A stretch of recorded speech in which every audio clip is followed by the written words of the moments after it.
आपके सामने है स्क्रीन पे। और चैप्टर का नाम आपका क्या है? चैप्टर का नाम है आपका law relating to crimes and its procedure. Law relating to crimes, crime से रिलेटेड पूरे के लॉ है। ठीक है, क्राइम से रिलेटेड हम लोग को लॉ पढ़ना है और उसी से रिलेटेड हमको क्या पढ़ना है सर? उसके प्रोसीजर्स पढ़ने हैं। उसी के हमको क्या पढ़ने हैं? प्रोसीजर्स। तो भाई पहले क्या होता था? पहले मतलब बहुत पहले की बात नहीं कर रहा हूं मैं, अभी आपके सिलेबस जो न्यू सिलेबस आया है उस सिलेबस से आने के पहले क्या होता था कि हम लोग क्या करते थे? इंडियन पीनल कोड और क्रिमिनल प्रोसीजर कोड, ठीक है, कोड ऑफ क्रिमिनल प्रोसीजर बोल सकते हो या criminal procedure code, one and the same thing. ये दो चैप्टर जो हमारे होते थे अलग अलग होते थे। अब हमारे इंस्टीट्यूट ने क्या कर दिया है कि इन दोनों चैप्टर को क्या कर दिया है? मर्ज कर दिया है और चैप्टर की हेडिंग दे दी है law relating to crimes and its procedure. तो देखा जाए तो जो भी कानून है रिलेटेड टू द क्राइम्स और जो भी उसके प्रोसीजर्स है उसमें हम लोग को दो लॉज पढ़ने हैं बेसिकली। एक लॉ हमको पढ़ना है सर क्या? Indian penal code. एक पढ़ना है हम लोग को इंडियन पीनल कोड, जिसको मैं बोलूंगा सर ये हमारा है part one. Part one Indian penal code. और दूसरा जो हम लोग को पढ़ना है जिसको मैं बोलूंगा पार्ट टू, और इसको बोलेंगे sir CRPC, criminal procedure code. ठीक है, दो हम लोग को लॉ पढ़ने हैं। आपके मॉड्यूल में भी ऐसे ही दिया हुआ है, आपके मॉड्यूल में भी सीधा सीधा क्लियर कट वहां पे लिख दिया है कि भाई साहब इसके अंदर हम लोग को दो लॉज पढ़ने हैं। पहले जब ये मॉड्यूल आया तो मुझे खुशी हुई कि भाई क्या पता कम हो गया हो, मगर ऐसा कुछ नहीं है, ऐसा कुछ भी नहीं है। दोनों को मर्ज कर दिया गया है, कुछ छोटे मोटे टॉपिक हटा दिए और कुछ टॉपिक एड ऑन कर दिए। तो भाई बात जो है ना बराबरी है, बात जो बराबरी मोर देन 60 पेजेस का है। आपके बुक में ये जो नोट्स मेरे हैं more than 60 pages, more than 60 pages के नोट्स हैं आपके लिए। ठीक है, क्लियर है? आज आपको नोट्स की कोई जरूरत नहीं पड़ेगी। ठीक है, आज आपको कोई भी नोट्स की जरूरत नहीं पड़ेगी, बस आप साथ साथ मेरे चलते रहो। मैं आपको प्रेजेंटेशंस के थ्रू बहुत सी बेसिक चीजें सब समझाने वाला हूं, किसका? Related to crimes and all. ठीक है, बहुत सी बेसिक चीजें आपको मैं सब यहाँ पे समझाने जा रहा हूँ। क्लियर है? चलिए भाई, चलिए भाई देखते हैं क्या है। चलो भाई पहले स्टार्ट करते हैं। चलिए बहुत बेसिक चीज से एक बार स्टार्ट करना पड़ेगा क्योंकि यहीं से हम लोग को सब कुछ समझ आने वाला है। और क्या लिखा हुआ है यहाँ? क्या लिखा हुआ है? लिखा है laws are divided into two groups. Laws are divided into two group. जब भी हम लोग कोई भी कानून पढ़ना शुरू करते हैं, चाहे वो सिविल लॉज हो चाहे वो आपका क्रिमिनल हो, ये हम लोग ऑलरेडी पता है कि जो लॉज होते हैं अगर देखा जाए तो laws are broadly classified into two groups. एक है आपका सिविल नेचर का लॉज होता है, एक हमारा कैसा होता है? क्रिमिनल नेचर का होता है। तो उसी तरह जो लॉ है ना वो दो पार्ट में डिवाइड होते हैं। जब भी कानून बनते हैं तो दो तरह के कानून हो सकते हैं, या तो सर वो सब्सटैंटिव नेचर का होता है या तो सर वो प्रोसीजरल नेचर का होता है। ठीक है, या तो सब्सटैंटिव नेचर का होगा और या तो प्रोसीजरल का होगा। और सब्सटैंटिव में भी दो पार्ट में बाइफिकेशन है। ठीक है, या तो सिविल नेचर का सब्सटैंटिव लॉ या तो क्रिमिनल नेचर का सब्सटैंटिव लॉ। तो मतलब मैं बोल सकता हूं कि सर जो सब्सटैंटिव भी है ना, सब्सटैंटिव की भी अगर बाइफिकेशन कर दे तो सब्सटैंटिव की बाइफिकेशन दो बनेगी। एक बनेगा सिविल नेचर का और एक बनेगा आपका क्रिमिनल नेचर का। और दूसरे साइड होता है सब प्रोसीजरल लॉ। और प्रोसीजरल लॉ में वही चीज होती है, या तो प्रोसीजरल लॉ रिलेटेड टू होगा सिविल और या तो रिलेटेड टू होगा क्रिमिनल। तो हमारा जो पहले अभी का फोकस है इस चैप्टर जो हम लोग स्टार्ट कर रहे हैं वहां पे पूरा हमारा फोकस किससे रिलेटेड है? क्रिमिनल साइड से रिलेटेड है। ठीक है, किससे रिलेटेड है? क्रिमिनल साइड से रिलेटेड है पूरा।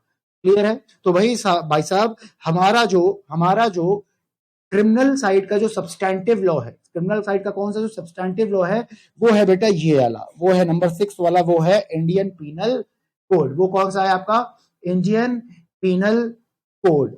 और जो हमारा प्रोसीजरल लॉ है, जो हमारा क्या है? प्रोसीजरल लॉ है क्रिमिनल साइड का, वो है हमारा क्रिमिनल प्रोसीजर कोड। ये देखिए नई स्लाइड, ये देखिए, ये देखिए, ये लिखा है ना ऊपर, देखिए मैंने लिख दिया आपका लेफ्ट साइड, आप देखो लिख दिया मैंने क्रिमिनल साइड। क्या लिख दिया है? क्रिमिनल साइड मैंने आपका क्लियर यहाँ पे मेंशन कर दिया। तो क्रिमिनल साइड में जो हमारा सब्सटैंटिव लॉ है, जो हमारा सब्सटैंटिव लॉ है वो है आपका इंडियन पीनल कोड। अब सब्सटैंटिव लॉ का मतलब क्या? As per the criminal side, criminal side का देखा जाए तो सब्सटैंटिव लॉ जो हमारा आईपीसी है ना, ये क्या बताता है हमको? जो ये कानून है आईपीसी, इंडियन पीनल कोड, भाई साहब ये बताता है क्या? ये बताता है, डिफाइन करता है एंड डिटरमाइन करता है, define and determine various crimes. ये अलग अलग क्राइम्स के बारे में बताता है। अलग अलग क्राइम्स बोल लो या अलग अलग ऑफेंसेस बोल लो, समझ आ रहा है? तो आईपीसी क्या बताता है कि अलग अलग क्राइम्स के बारे में बताता है पहली चीज। और सेकंड एक और चीज बता देता है सर, उनकी पनिशमेंट्स क्या है, उनकी क्या है, उनकी सजाएं क्या है। That's it, that's it. इसके अलावा सब्सटैंटिव लॉ जो हमारा है कौन सा, आईपीसी, इसके अलावा कुछ भी नहीं बताता है। सिर्फ ये बताएगा कि भाई साहब क्राइम है या क्राइम नहीं है, मगर मतलब कैसे, पर्टिकुलर आपने एक्ट कोई किया, पर्टिकुलर आपने कोई एक्ट किया, अब वो एक्ट क्राइम है as per the Indian penal code या नहीं है, वो वहां पे डिफाइंड है। कहां पे डिफाइंड है, अलग अलग सेक्शंस है वो वहां पे डिफाइंड किया। जैसे आपको एग्जांपल ले लो, आपने कोई एक्ट किया, आपने क्या करा, पिस्टल ली और सामने किसी को गोली मार दिया, तो आपने ये जो गोली मारी है, दिस इज एन एक्ट, समझ आ रहा है, दिस इज एन एक्ट। और ये जो एक्ट है ये डिफाइंड है एज अ मर्डर। ये डिफाइंड क्या है, it is defined as a murder under section number 300 of Indian penal code. आता समझ, आता है समझ।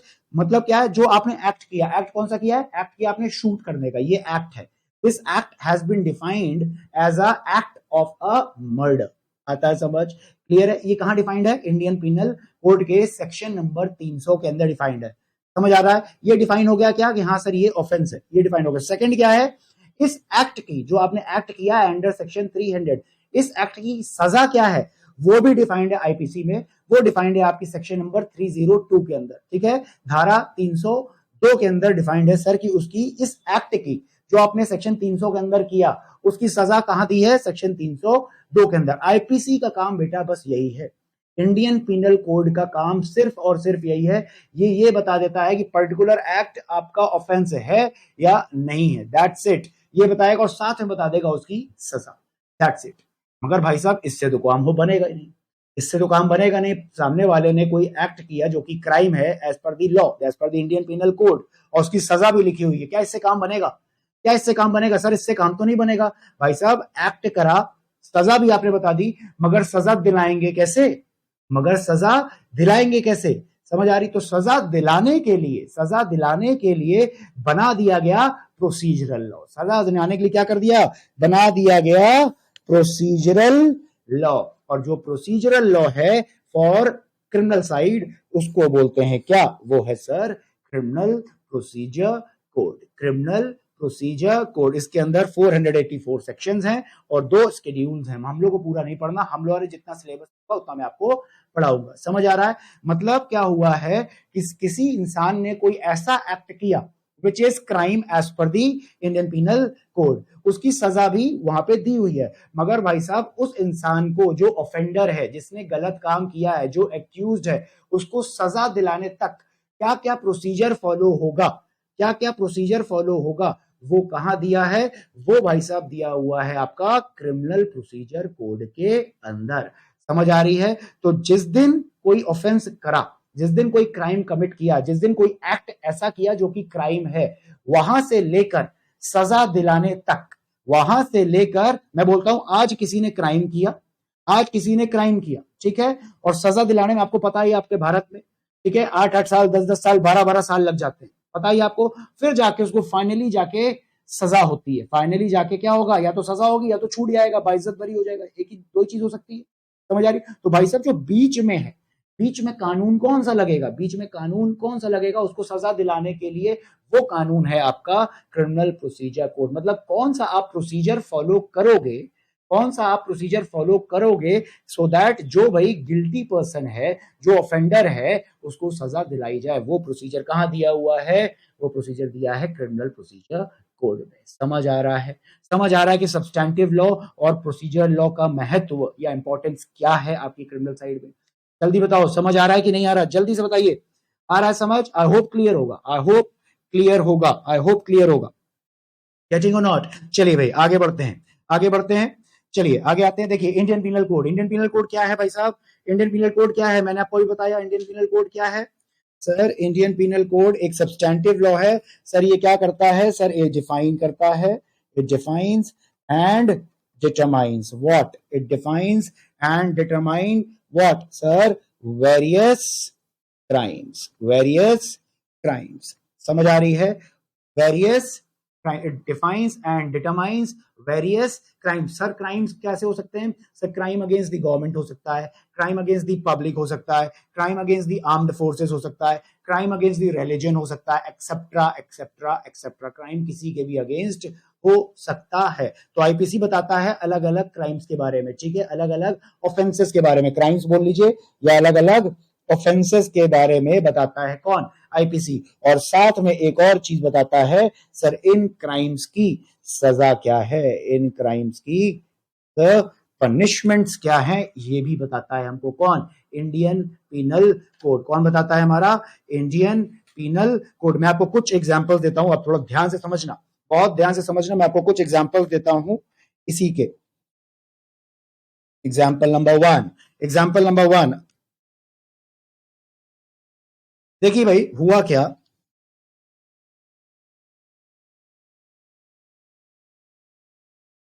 एक मिस्टर ए है और एक मिस्टर बी है, mister A and mister B, और ये है मिस्टर सी, ठीक है। क्या करते हैं ये मिस्टर ए और मिस्टर बी, क्या करते हैं, देर रात में, देर रात में घोर अंधेरे में एकदम, ठीक है, मतलब 2-3 बजे के टाइम पे जब सब पूरी दुनिया सो रही है, ये क्या करते हैं, मैं लिख देता हूं, आप भी ऐसे ही नोट्स बनाना जैसे मैं बना रहा हूं, ठीक है, आपको ये सब याद रहना चाहिए। क्या करते हैं, रात में मिस्टर सी के ये दोनों घर जाते हैं, रात में मिस्टर सी के क्या करते हैं, घर पे जाते हैं, घर पे जाते हैं, एंड टीवी हो गया, फ्रिज हो गया, माइक्रोवेव हो गया, वॉशिंग मशीन हो गई,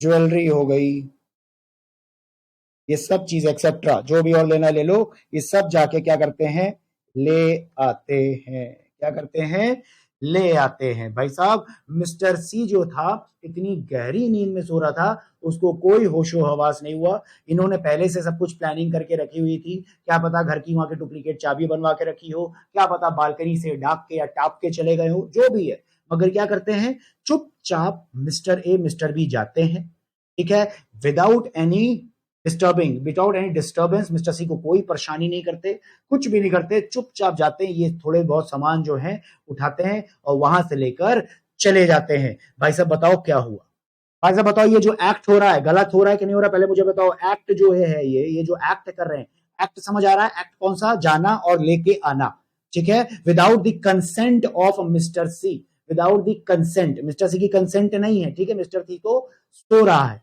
समझ आ रहा है, ये क्या कर रहे हैं, लेके आ जा रहे हैं। जल्दी बताइए सर ये जो एक्ट है, पहली बात बताओ क्या ये एक्ट गलत है कि नहीं है, ये एक्ट गलत है कि नहीं है, जल्दी से बताइए, रिप्लाई दीजिए मुझे, I just want the replies, जल्दी बताओ क्या है, ये एक्ट जो हो रहा है क्या ये गलत है या नहीं है, और ये एक्ट आपके हिसाब से क्या है, इस एक्ट को हम लोग क्या बोलेंगे, इस एक्ट को हम लोग क्या बोलेंगे, sir this act, this act जो ये हो रहा है इसको बोला गया है, इसको बोला गया है, इसको क्या बोला गया है, इसको बोला गया है थेफ्ट, इसको बोला गया है चोरी, समझ आ रहा है, इस एक्ट को बोला गया है व्हाट, इस एक्ट को बोला गया है चोरी।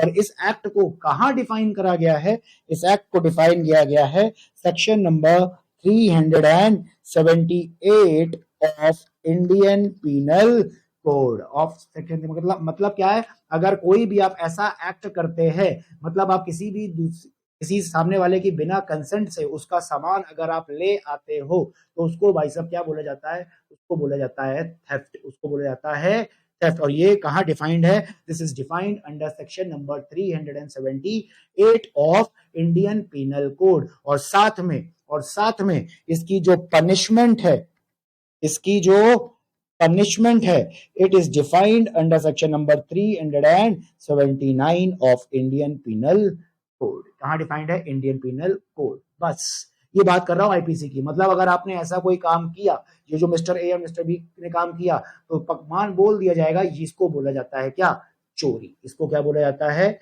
चोरी, अंडर सेक्शन 378, किसके अंदर, सेक्शन नंबर 378 के अंदर इसको बोला जाता है व्हाट, इसको बोला जाता है चोरी। आता है समझ, आगे बढ़ते हैं, आगे सुनो क्या हुआ, इसी एग्जाम्पल को मैं आगे फॉरवर्ड लेके चल रहा हूं, ठीक है, इसी को मैं आगे लेके चल रहा हूं फॉरवर्ड, ठीक है। हुआ क्या, मिस्टर ए और मिस्टर बी जाते हैं कहां पे, मिस्टर सी के घर पे, किस लिए जा रहे हैं, उनके दिमाग में कि भाई सामान चाहिए वहां से, ठीक है, मगर देखते क्या है कि अभी तक मिस्टर सी उठा हुआ है, अभी तक क्या है, मिस्टर सी उठा है, मगर इन्होंने भाई फाइनल प्लान बना लिया है कि भाई साहब आज ही भाई काम करेंगे और कुछ नहीं, आज ही बस क्या करना है, आज ही हमको सामान लेके जाना है। इन लोग क्या करते हैं कि भाई बहुत धीरे से अंदर जाते हैं, कोशिश करते हैं कि मिस्टर सी को भनक ना लगे और हम लोग सामान लेके निकल जाए, मगर होता क्या है, मिस्टर सी को पता लग जाता है, मिस्टर सी को पता लग जाता है भाई साहब कुछ तो गड़बड़ है, और मिस्टर सी आवाज सुन लेता है और भाग के आता है, देखता है मिस्टर ए है और मिस्टर बी है, और क्या कर रहे हैं, ये भाई सामान उठा के ले जाने की कोशिश में है, क्या है, ले जाने की कोशिश में है। करते क्या है मिस्टर ए और मिस्टर बी, अब क्या करते हैं मिस्टर ए, सेकंड सिचुएशन बना रहा हूं, सिचुएशन 2, क्या करते हैं मिस्टर ए और मिस्टर बी, क्या करते हैं भाई साहब, मिस्टर ए और मिस्टर क्या करते हैं, मिस्टर सी को मारते हैं, क्या करते हैं, मिस्टर सी को क्या करते हैं, मारते हैं, और सामान जो भी था ऊपर जो मैंने बताया है, सामान ले जाते हैं, मारते हैं मतलब क्या हुआ, चोट पहुंचा दी उसको, ठीक है, चोट पहुंचा दी उसको, 2 थप्पड़ मारे, डंडा मारा, वो वहां पे बेहोश हो गया, उसको बंद कर दिया, समझ आ रहा है, क्लियर है, मारते हैं और क्या करते हैं, सामान ले जाते हैं। अब कुछ भी हो सकता है, अब जो मारना है, जैसे क्या कर रहे हैं, मारते हैं, ये जो मार पड़ रही है इससे कुछ भी हो सकता है, इससे कुछ भी हो सकता है कि इस तरीके से मारा, या तो सर इट कॉजेज डेथ, हो सकता है, क्या पता भाई जान से मार दिया हो, हाँ, या तो सर इट कॉजेज हर्ट, या तो सर फियर ऑफ डेथ, या और हर्ट, हो सकता है कि भाई साहब मिस्टर सी चुपचाप बैठ गया, नहीं तो तेरी जान ले लेंगे, डरा रहे धमका रहे हैं, चुपचाप बैठ गया नहीं तो डंडे से तुझे चोट पहुंचा देंगे, और या तो मार देते हैं, चोट पहुंचा देते हैं, और या तो सर ऐसा मारते हैं कि वहीं के वहीं मर जाता है, तो कोई भी केस हो सकता है, समझ आ रहा है, क्लियर है, तो किसी भी तरीके से कुछ भी किसी के अंदर भी फॉल कर सकता है, फॉल किया, मारा पीटा और कुछ भी कॉज हुई ये चीज, और क्या करा, सामान लेके चले गए, भाई साहब ये एक्ट क्या होगा, क्या सर ये भी चोरी है या कुछ और भी हो सकता है, ये भी चोरी है या सर ये कुछ और भी बन सकता है, इसको बोलते हैं, इसको बोलते हैं sir here, here theft converts, here theft converts to the robbery, इसको बोला जाता है रॉबरी, हिंदी में बोलते हैं इसको लूट, इसको बोला जाता है लूट, हेयर द थेफ्ट, थेफ्ट तो देखो हुआ, चोरी तो हुई, मगर सर क्या दिक्कत यहाँ पे, क्या एक्ट कौन सा चेंज हो गया यहाँ पे, बस एक चेंज हुआ है कि यहाँ पे क्या करा गया है, मारा है, उससे कुछ चोट पहुंचाई है, या डेथ हुई है, या भाई डराया धमकाया गया, जो भी चीज है, और उसके बाद सामान लेके गए हैं, उसके बाद सामान लेके गए हैं, तो इसको थेफ्ट नहीं बोला जाएगा, इसको बोला जाता है रॉबरी, इसको बोला जाता है लूट, और ये कहां डिफाइंड है सर, ये डिफाइंड है आपका सेक्शन नंबर 390 में, ये डिफाइन कहां पे है, सेक्शन नंबर 390 ऑफ आईपीसी, और इस रॉबरी की, इस पर्टिकुलर एक्ट की जो सजा है, जो सजा है, उसकी जो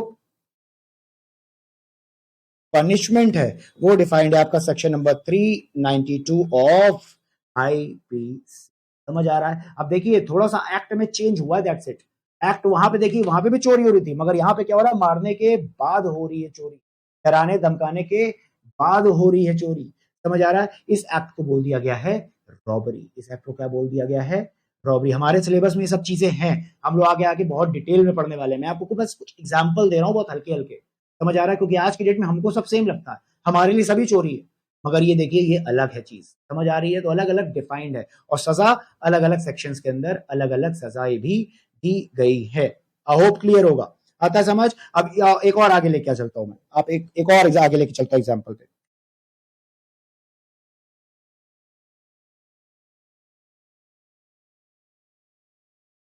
एक और एग्जाम्पल लेके चलता हूं, देखिए हुआ क्या, 5 या 5 और मोर पर्सन, 5 और मोर पर्सन, 5 या 5 लोगों से ज्यादा लोगों का क्या था, झुंड था, ठीक है, मैं बोलता हूं 6 दोस्त हैं, ठीक है, इन्होंने क्या किया, इन्होंने क्या किया है, दे कमिट, कमिट और अटेम्प्ट किया है, व्हाट, कमिट और अटेम्प्टेड और रॉबरी, ये लो भाई, क्या करा, 5 या 5 से ज्यादा लोगों ने क्या करी है, कमिट कर दी या तो अटेम्प्ट करी है क्या, रॉबरी, क्या करी है, रॉबरी। समझ आ रही है? जैसे मैं बोल सकता हूं 5 या 5 से ज्यादा लोग ने क्या किया, मिस्टर ए को क्या किया, स्टॉप किया, रोका, कहां पे, स्टॉप ऑन दी वे, रास्ते में रोका, and committed the what, and committed the robbery, रोका उसके रास्ते में, 2-3 थप्पड़ लगाए, मारा पीटा, ठीक है, और जो भी उसकी ज्वेलरी एंड ऑल पहनी थी वहां से उसे छीनी और चले गए। समझ आ रही है? Where 5 or more person commits or attempted what, robbery, attempted what, robbery, कौन सा रॉबरी, जो भी सेक्शन 390 ऊपर देखा हमने, रॉबरी, इस एक्ट को बोला जाता है क्या, इस एक्ट को बोला जाता है बेटा, जो ये एक्ट हो रहा है इसको बोलते हैं डकैती, इसको क्या बोला जाता है, डकैती, and it is defined, it is defined under section number 391 of IPC, और इसकी जो सजा दी गई है, इसकी जो पनिशमेंट दी गई है, it is given under section number 395 of Indian penal code. देख लीजिए हल्का हल्का चेंज हो रहा है, थेफ्ट देखिए क्या हुआ, चोरी कन्वर्ट हो रही है रॉबरी में, और रॉबरी कन्वर्ट हो रही है थेफ्ट में, बस क्या है, हल्का हल्का देखिए चेंजेस है, हल्के हल्के क्या है, चेंजेस है। आ रहा है समझ, क्लियर है, क्लियर है। तो आईपीसी देखो अब क्या बता रहा है, अब आपके सामने देखो आईपीसी मैंने बताया यहाँ पे, तो आईपीसी देखो क्या बता रहा है, आईपीसी बस ये बता रहा है कि ये एक्ट जो आपने किया इसको ये बोलते हैं, ठीक है, और इसकी ये सजा है। आ रहा है समझ? मैं आपको कुछ और एग्जांपल देता हूं, एक मिनट रुको, एक और एग्जांपल लो। अब आपको उसका पता है, अलग अलग बैंक होते हैं, और अलग अलग बैंक्स की अलग अलग देखो वेंडिंग वो उसकी लगी होती है, एटीएम मशीन होती हैं।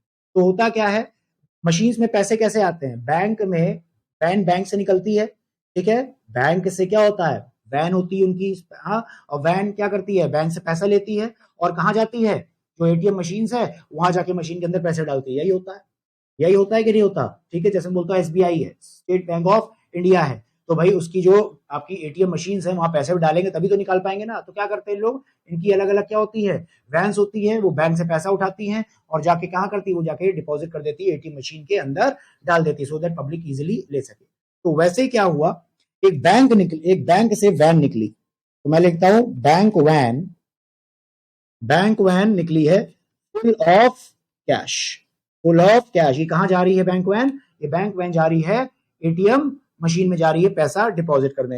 और बैंक वैन में हमेशा कौन होता है सर, एक गार्ड होता है, देखा होगा आपने, बड़ी सी बंदूक लेके बैठता है गार्ड, एक गार्ड होता है, और प्लस कौन है, ड्राइवर, प्लस कौन है, ड्राइवर जो गाड़ी लेके जा रहा है। अब क्या हो रहा है, रास्ते में लोग जा रहे हैं, मगर रास्ते में क्या होता है, गार्ड बोलता है ड्राइवर को कि भाई साहब, ड्राइवर साहब 2 मिनट रुको, 2 मिनट रुको, मैं मुश्किल से 2 मिनट में बस आ रहा हूं। ड्राइवर गाड़ी क्या करता है, रोक देता है, और गार्ड क्या करता है, गार्ड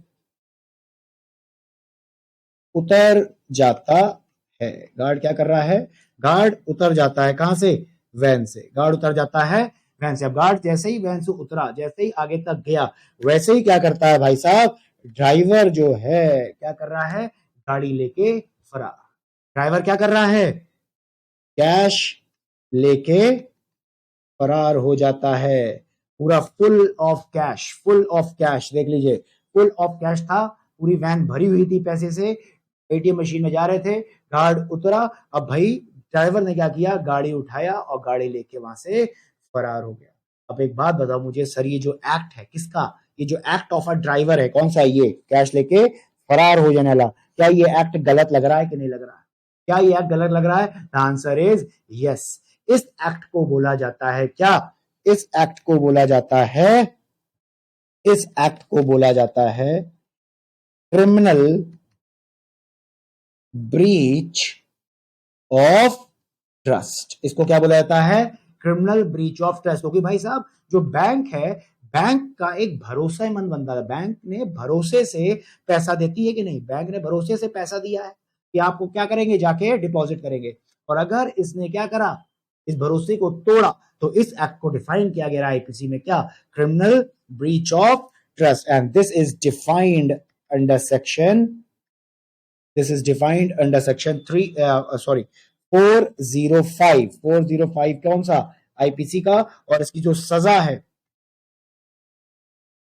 इसकी जो सजा है, that is defined under section number 406 of IPC. I hope clear है, समझ आ रहा है। तो अभी मैंने आपको क्या बताया, आईपीसी के बारे में बता रहा हूं कि आईपीसी का बस क्या काम है। आईपीसी बताता है अलग अलग एक्ट का कि भाई साहब ये एक्ट ये है, इसको ये बोला गया है और इसकी ये सजा है, ये बताता है आपका इंडियन पिनल कोड। जैसे मैंने आपको मर्डर का एग्जांपल दिया था अभी, ठीक है, मैंने मर्डर के किसी ने शूट कर दिया, तो इस एक्ट को, जो एक्ट ऑफ शूट है, ठीक है, किसी ने नाइफ मार दिया, चाकू मार दिया, सामने वाले की जान चली गई, समझ आ रहा है, क्लियर है कि नहीं क्लियर है। जान बच गई तो उसको बोल देंगे अटेम्प्ट टू मर्डर, जान बच गई तो वो अटेम्प्ट टू मर्डर, उसकी सजा भी अलग है, उसकी सजा अलग है, और जान चली गई उसको बोल देंगे मर्डर।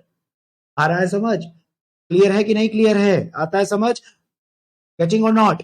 किसी ने समझ आ रहा है, किसी ने कोई लड़की के साथ जोर जबरदस्ती करी, ठीक है, मोलेस्ट किया, रेप किया, ठीक है, without her consent, without her consent, इस एक्ट को बोला जाता है रेप। इस एक्ट को क्या बोला जाता है, rape, under section number 375 of IPC, ठीक है। इस एक्ट को बोला जाता है व्हाट, रेप, और इसकी जो सजा दी गई है that is given under section number 376।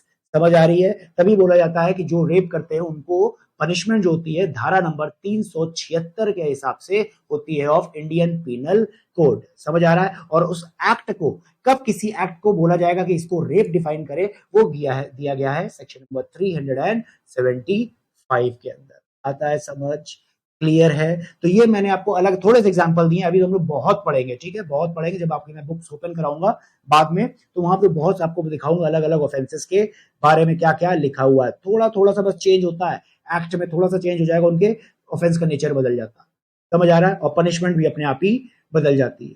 Clear है, देखो सिंपल से मैंने आपको बताया, किसी ने सामने वाले को चाकू मारा, ठीक है, चाकू तो मारा, मगर अब सामने वाले के ऊपर है, अगर उसकी जान चली गई मर्डर, जान चली गई मर्डर, बच गया अटेम्प्ट टू मर्डर। समझ आ रहा है, और दोनों की सजाएं अलग अलग, दोनों की सजाएं अलग अलग है।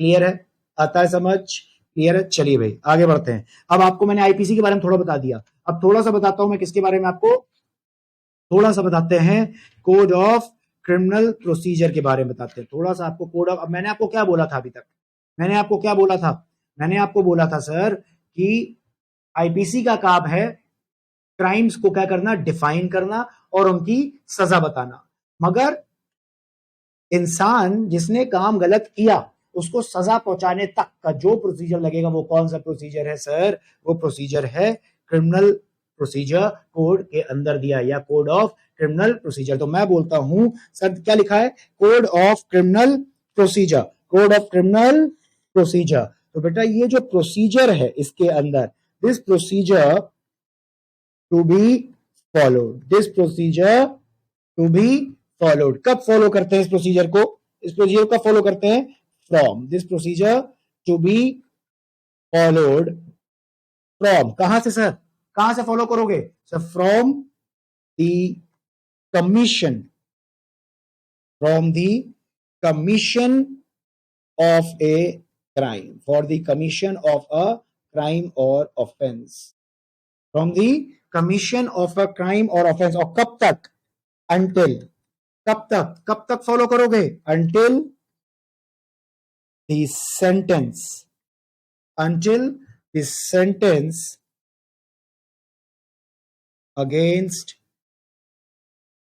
the crime is passed, until the sentence against the crime is passed and case is closed।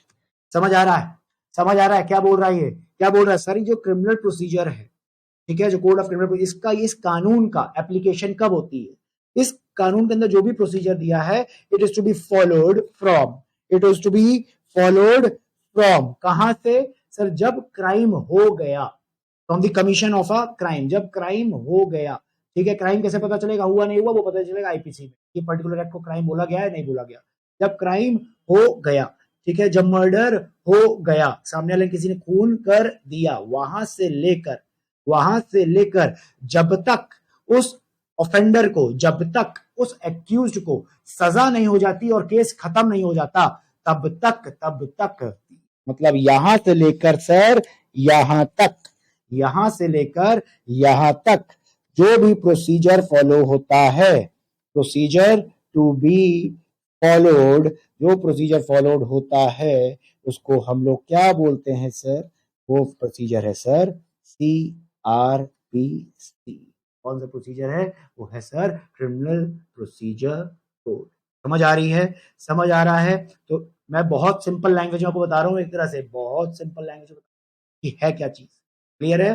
तो भाई साहब क्राइम तो पता चल गया आपको, क्राइम तो कर दिया, चोरी तो कर दी, डकैती तो कर दी, रॉबरी तो कर दी, रेप तो कर दिया, मर्डर तो कर दिया, क्रिमिनल ब्रीच ऑफ ट्रस्ट तो कर दिया, ये सब तो आपको पता चल गया। ये भी पता चल गया, आपने सीधा बुक खोली, IPC खोला, देखा हाँ भाई इसकी सजा ये है, सब कुछ पता चल गया। मगर भाई साहब उसको सजा दिलाओगे कैसे, उसके लिए कौन सा प्रोसीजर फॉलो करोगे, कहाँ दिया है वो सब दिया है इसके अंदर। समझ आ रहा है? वो कहाँ दिया है? इसके अंदर क्रिमिनल प्रोसीजर, जो भी प्रोसीजर अप्लाई होता है कहां से? From the commission of an offence until until the sentence against. Sentence मतलब सजा, सेंटेंस मतलब सजा, पनिशमेंट। ठीक है? इट कैन बी, पनिशमेंट्स के भी अलग अलग फॉर्म होते हैं। ठीक है? अलग अलग फॉर्म्स होते हैं, मैं आगे भी बताऊंगा आपको। फॉर एग्जांपल अगर आप पनिशमेंट देखें तो डेथ सेंटेंस भी होती है आपकी, लाइफ इम्प्रिजनमेंट भी होती है, पर्टिकुलर टर्म की जेल होती है, 14 साल, 10 साल, 7 साल, 3 साल, अलग अलग टर्म्स की जेल भी होती है, फाइन्स भी होते हैं, फॉरफीचर ऑफ प्रॉपर्टीज भी होती है, ये अलग अलग आपके सजाएं होती है। ठीक है? तो रिलेटेड टू उसको देखा जाएगा कैसा ऑफेंस है और कैसे उसकी सजा है। तो सर कहां तक होगा? From the commission of an offence से लेकर the sentence against the crime is past. आता है समझ? क्लियर है? क्रिमिनल प्रोसीजर कोड का समझ आ रहा है? ठीक है? अब एक और क्वेश्चन आता है, एक और क्वेश्चन दिमाग में आता है, सर ये जो प्रोसीजर है, सर ये जो प्रोसीजर है इसको कौन फॉलो करेगा? ये प्रोसीजर जो है इसको फॉलो करता कौन कौन है सर? ये देखिए आपके सामने एक क्वेश्चन है। दीज प्रोसीजर्स जो अभी आपको बताया मैंने, these procedures are to be followed by various functionaries under CRPC। अब कौन सी अलग अलग फंक्शनरीज हैं जो CRPC के अंदर जो प्रोविजंस है ये दिए हैं फॉलो करता है? आप बताओ कौन कौन फॉलो करता होगा? बताओ, सबसे इजी तो आप बता ही सकते हो, बताओ भाई कौन फॉलो करता होगा? ये जल्दी से बताओ, जल्दी से रिप्लाई करो, मुझे रिप्लाई करो, कौन फॉलो करता होगा? कौन फॉलो करता होगा ये प्रोसीजर? बताइए भाई। सर नंबर 1 सबसे पहले आप बताइए, सर पुलिस करती होगी। पुलिस प्रोसीजर फॉलो करती होगी कि नहीं करती होगी? Answer is yes. सब कुछ बताऊंगा मैं बहुत डिटेल में, कौन फॉलो करता है। यस, आपको पता होगा ना पुलिस क्या करती है? FIR लॉन्च करती है। समझ आ रहा है? पुलिस इन्वेस्टिगेशन करती है सर, पता चल रहा है, छानबीन करती है, पूछताछ करती है। समझ आ रहा है? कहां से पावर आ रही है? कहां से पावर आ गई पुलिस के पास छानबीन करने की? कहां से पावर आ गई रिपोर्ट्स लिखने की? कहां से पावर आ गई भाई साहब आपकी FIR लिखने की? कहां से? ये सब आ रहा है लॉ से, कानून। कहां से? क्रिमिनल प्रोसीजर कोड के अंदर दिया है। समझ आ रहा है? क्लियर है? तो एक फंक्शन क्या है? पुलिस जो आपकी भाई छानबीन एंड ऑल करती, इन्वेस्टिगेशन एंड ऑल करती, एक फंक्शन तो सीधा सीधा हो गई पुलिस। समझ आ रहा है? दूसरा कौन हो सकता है सर? दूसरा sir public prosecutor. Public prosecutor का मतलब समझ आता है? पब्लिक प्रोसिक्यूटर का मतलब समझ आता है? पब्लिक प्रोसिक्यूटर मतलब सर सरकारी वकील।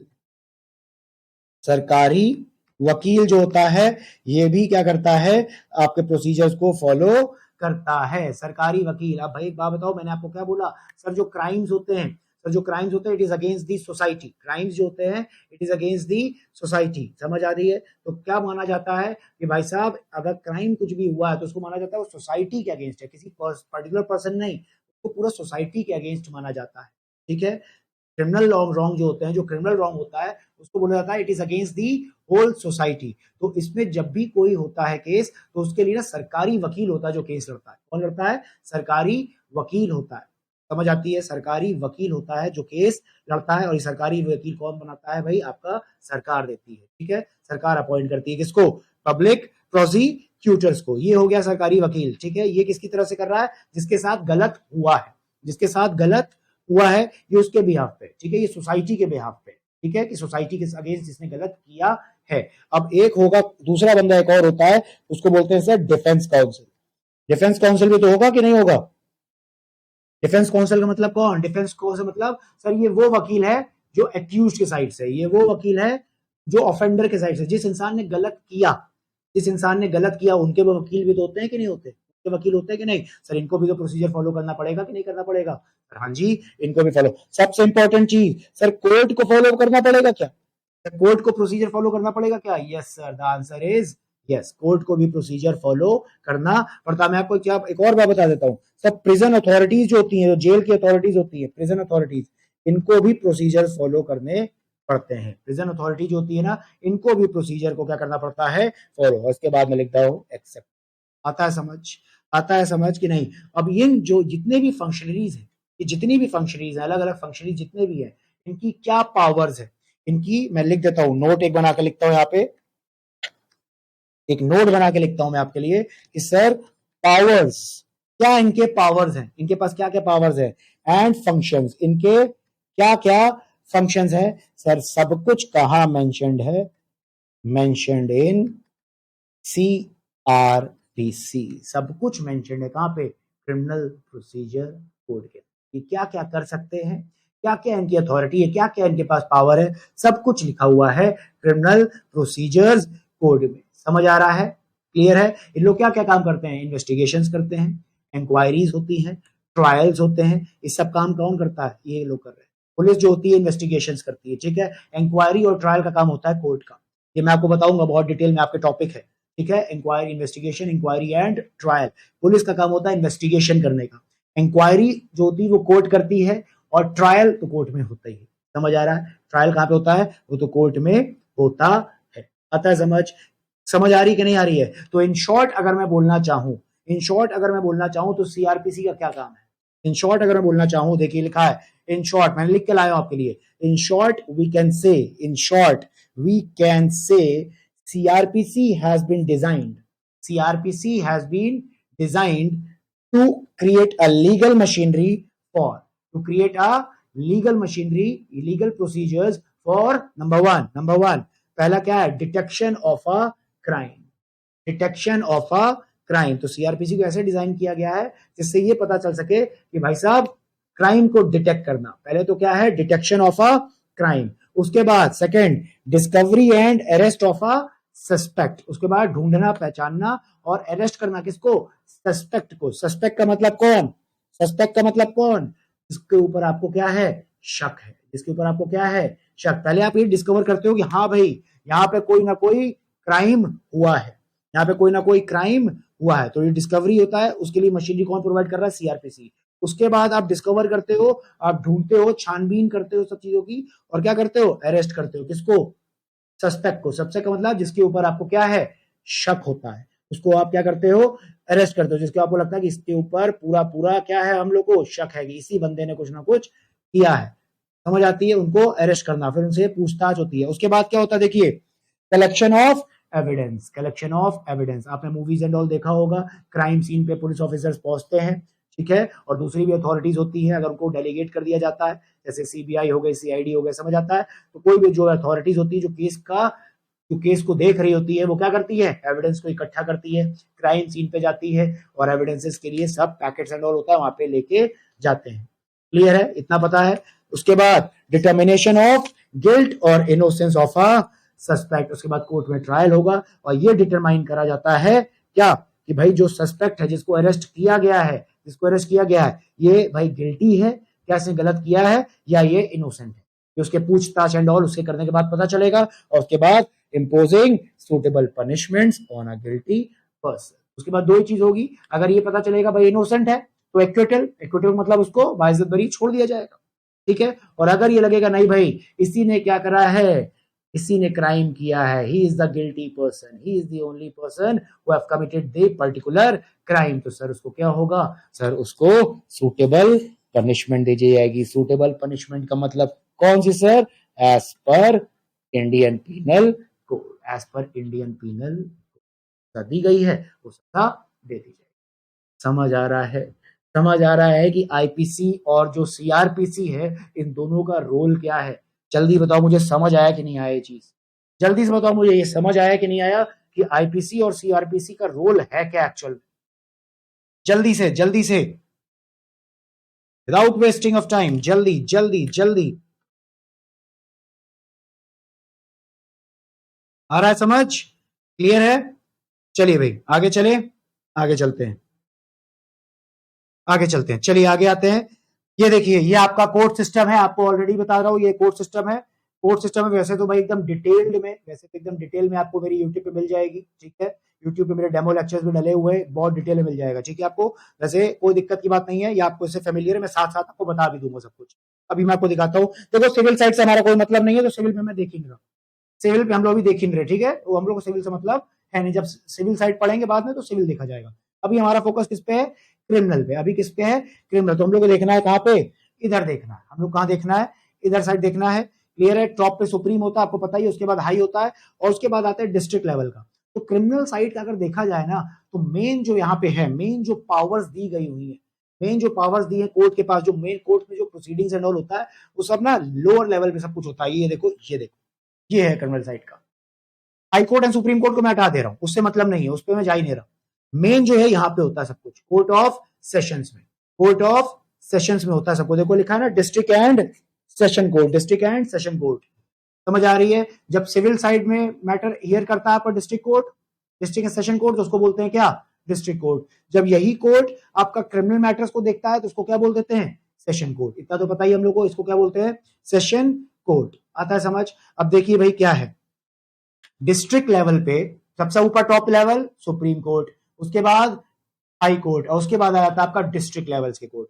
अब डिस्ट्रिक्ट लेवल का कोर्ट फर्दर बाइफर्केट है 3 लेवल पे। फर्दर बाइफर्केशन है कितने लेवल पे? 3 लेवल पे बाइफर्केशन है। टॉप लेवल पे जो है उसको बोला जाता है कोर्ट ऑफ सेशन। जो टॉप लेवल पे है इसको बोलते हैं क्या? Court of session. तो उसके बाद आपका मिडिल लेवल है, ये आपका है चीफ जुडिशियल मजिस्ट्रेट का लेवल है। और जो लोएस्ट लेवल है वो आपका judicial magistrate first class and judicial magistrate second class. अगर मैं इसको बोलूं, मैं इसको 3 लेवल नहीं बोलता, मैं इसको देखूं तो मैं इसको 3 लेवल नहीं बोलता, मैं इसको बोलता हूँ लेवल 2 लेवल है खाली। 2 लेवल। कैसे 2 लेवल है? मैं बोलता हूं कि सर जो ये वाला लेवल है ना, इसको बोलते हैं हम लोग कोर्ट ऑफ सेशन। इसको बोलते हैं क्या? Court of session. और ये जो लेवल है, दोनों लेवल है आपके, मिडिल और लोअर लेवल है, इसको बोलते हैं कोर्ट ऑफ मैजिस्ट्रेट। इसको बोलते हैं कोर्ट ऑफ मैजिस्ट्रेट्स। यहां पे देखो सब मैजिस्ट्रेट्स होंगे, वहां पे क्या होगा? आपको जजेस दिखेंगे, सेशन जज दिखेगा, एडिशनल सेशन जज दिखेगा, और असिस्टेंट सेशन जज दिखेगा, ठीक है। अब आपको एक बात बता देता हूँ, इस टेबल की इंपॉर्टेंस बता देता हूँ, इस डायग्राम। अगर आपको ये डायग्राम आता है, अगर आपको ये डायग्राम आता है, तो भाई साहब सब कुछ यहाँ पे क्लियर हो जाएगा आपका।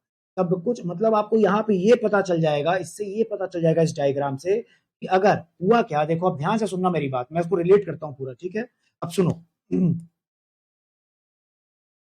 मैंने बोला कोई एक्ट किया आपने जो कि एज एन ऑफेंस है, कहां पे? आईपीसी में, ठीक है। आपने कोई एक्ट किया जो कि ऑफेंस है, कहां पे? आईपीसी में। फिर उसी ऑफेंस की सजा दी गई होगी, उसी एक्ट की सजा दी गई होगी कहां पे सर? आईपीसी में। उसी एक्ट की सजा दी गई होगी कहां पे? आईपीसी में, ठीक है। अब आपको क्या करना है? ये तो पता चल गया सजा दी है, ये तो समझ आ गया। अब आपको क्या करना है? आपको कोर्ट में केस फाइल करना है। आपको क्या करना है? कोर्ट में केस फाइल करना है। अब आपके अंदर दिमाग में आएगा भाई साहब किस कोर्ट में जाए? कोर्ट तो देखिए आपके सामने कितने ज्यादा है, कोर्ट देखो कितने ज्यादा है आपके सामने, किस कोर्ट में जाया जाए? अब हर एक कोर्ट की ना पावर है, हर एक कोर्ट की अथॉरिटी है, समझ आ रही है? हर एक कोर्ट की क्या है? पावर है। अब देखिए क्या है, दिमाग से समझना। टॉप का दिखा रहा हूं मैं आपको, पहले आप आइए सेशन जज पे। टॉप आओ, एकदम ऊपर आओ, देखिए क्या लिखा है? सेशन जज हो या तो सर एडिशनल सेशन जज हो, ठीक है। सेशन जज टॉप पे होता है, उसके नीचे एक उसका असिस्टेंट होता है, उसको बोलते हैं असिस्टेंट सेशन जज। अब क्या बोल रहा है? कोई भी ऐसा केस जिसकी सजा डेथ हो, जिसकी सजा डेथ है, या तो sir or imprisonment for a term up to 14 years है, और या तो सर मोर देन 14 ईयर है, या तो सर उम्र कैद है, लाइफ इम्प्रिजनमेंट। क्या बोल रहा है सर? कोई भी केस, कोई भी केस जिसकी सजा मौत की हो, डेथ, ठीक है, या तो सर कोई भी केस जिसकी सजा 14 साल की जेल हो, या तो सर मोर देन 14 ईयर्स हो, या तो सर लाइफ इम्प्रिजमेंट हो, उम्र कैद हो। तो बेटा ये सब केस को डील करने के लिए जिसके पास पावर है, उन जजेस का नाम है ये दोनों, सेशन जज और असिस्टेंट जज।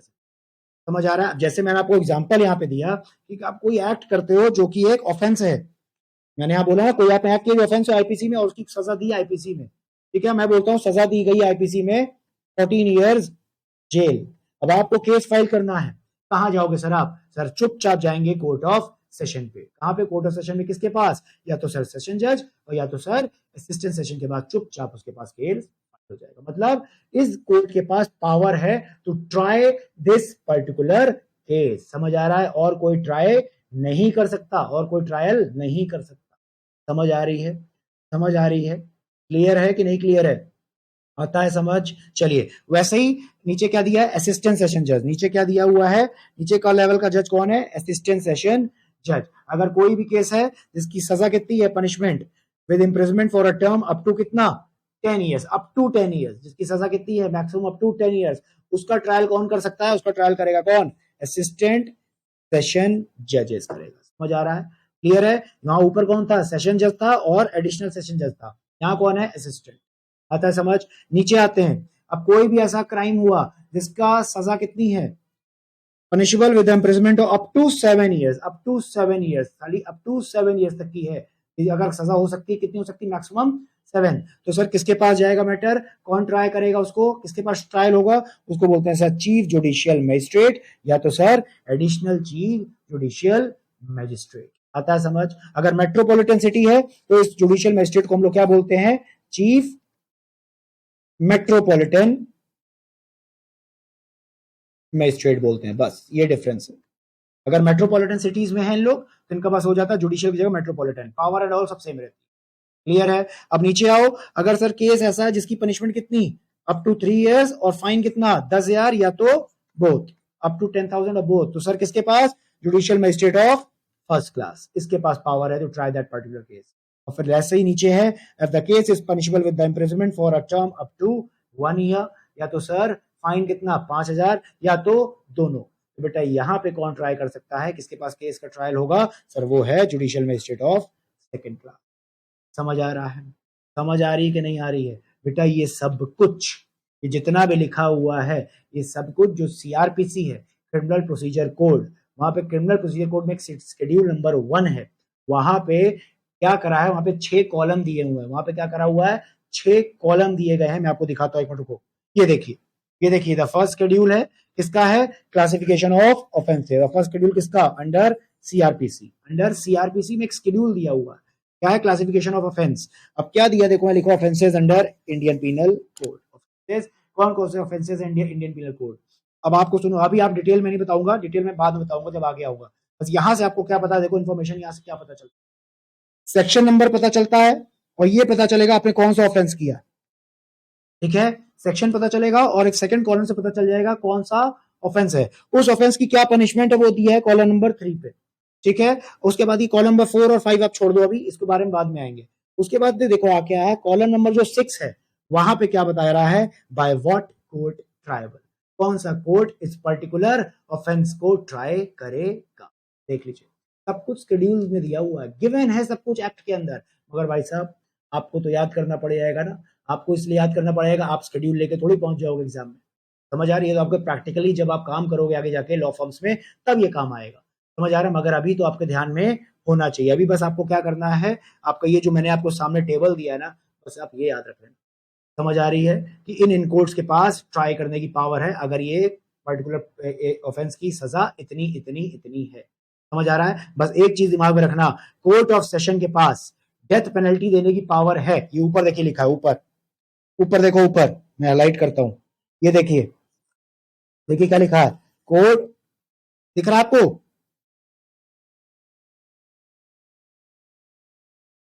ये देखिए डेथ पेनल्टी लिखा है ना ऊपर। ये देखिए डेथ, डेथ लिखा है ऊपर। Cases which are punishable, court of session के पास है पावर। ठीक है? सेशन जज के पास पावर है, but with the confirmation of the high court. High court की कंफर्मेशन इनको लेनी पड़ती है। जब तक हाई कोर्ट कंफर्म नहीं करेगा तब तक ये डेथ पेनल्टी नहीं दे सकता। समझ आ रहा है?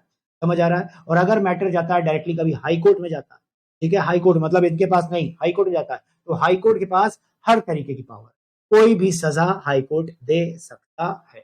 ठीक है? चाहे वो हाई हो चाहे वो सुप्रीम हो। मगर सुप्रीम कोर्ट में डायरेक्टली केस नहीं जाते हैं। सुप्रीम कोर्ट में डायरेक्टली केस याले नहीं जाते। ठीक है? आगे आएगा सब कुछ, मैं आगे सब कुछ आपको बताने वाला हूँ। तो यहाँ पे अगर देखा जाए, क्रिमिनल साइड में अगर देखा जाए, तो क्रिमिनल साइड में जो ये डिस्ट्रिक्ट लेवल के हैं ना कोर्ट्स, ठीक है, डिस्ट्रिक्ट लेवल के जो कोर्ट्स हैं ये बहुत बहुत इंपॉर्टेंट है। इन्हीं के पास पूरी पावर दी गई है। पूरी पावर इन्हीं के पास है सब कुछ, एक तरह से देख लिया जाए तो। आता है समझ? क्लियर है? क्लियर है कि नहीं क्लियर है? आई होप क्लियर होगा। चलिए भाई,